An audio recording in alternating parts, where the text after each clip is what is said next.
चलो बच्चों, आज मैं तुम्हें जलपरी की अच्छी अच्छी कहानी सुनाती हूँ। जलपरी पानी के अंदर रहती है और हम इंसानों की तरह उसका भी पानी के अंदर घर होता है। तो चलो आज हम जलपरी से मिलते हैं। ओहो छोटी परी, रोज तू पानी के ऊपर जाकर क्या करती है? मैं रोज देखती हूँ तू कभी जल के अंदर नहीं रहती, हमेशा पानी के ऊपर ही रहती है। तू वहाँ क्या करने जाया करती है? दीदी परी, पानी के ऊपर मुझे बहुत अच्छा लगता है। वहाँ हरी भरी हरियाली मैं देखती हूँ, वहाँ बहुत सारे लोग होते हैं, पशु पक्षी होते हैं, मुझे बहुत अच्छा लगता है। मेरा भी मन होता है कि मैं धरती पे रहूं, पानी के अंदर मुझे थोड़ा सा भी मन नहीं लगता।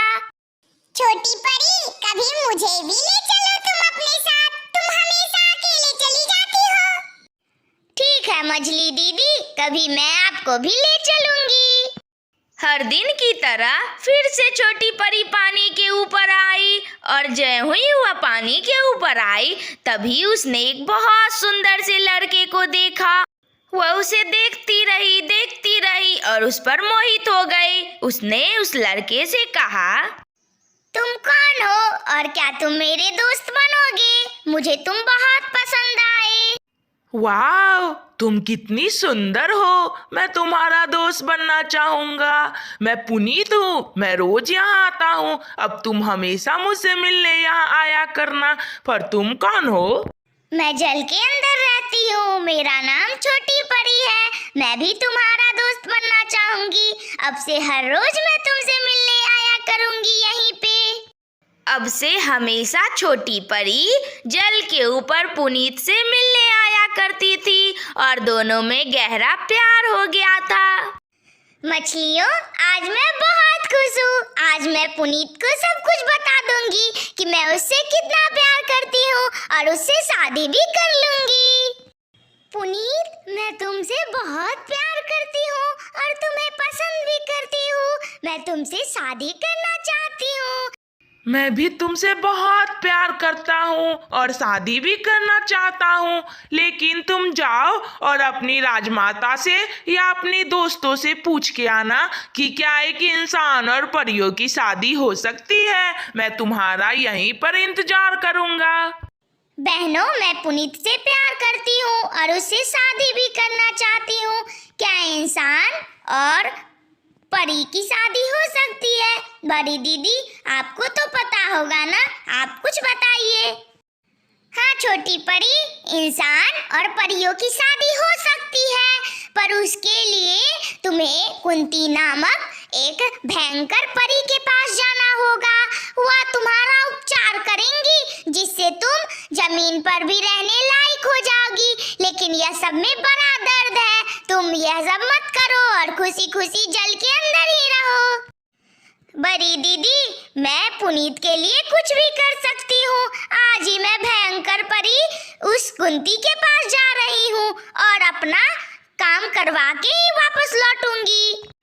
इतना कहकर छोटी परी उस भयंकर परी कुंती के पास आ जाती है, जिसका महल बाहर से बहुत डरावना था। भयंकर कुंती परी, अब आप ही मेरी मदद कर सकती हैं। मैं एक मानव से प्यार कर बैठी हूँ जिसका नाम पुनीत है और मैं उससे ही शादी करना चाहती हूँ। प्लीज आप मुझे जमीन पर रहने लायक बना दो।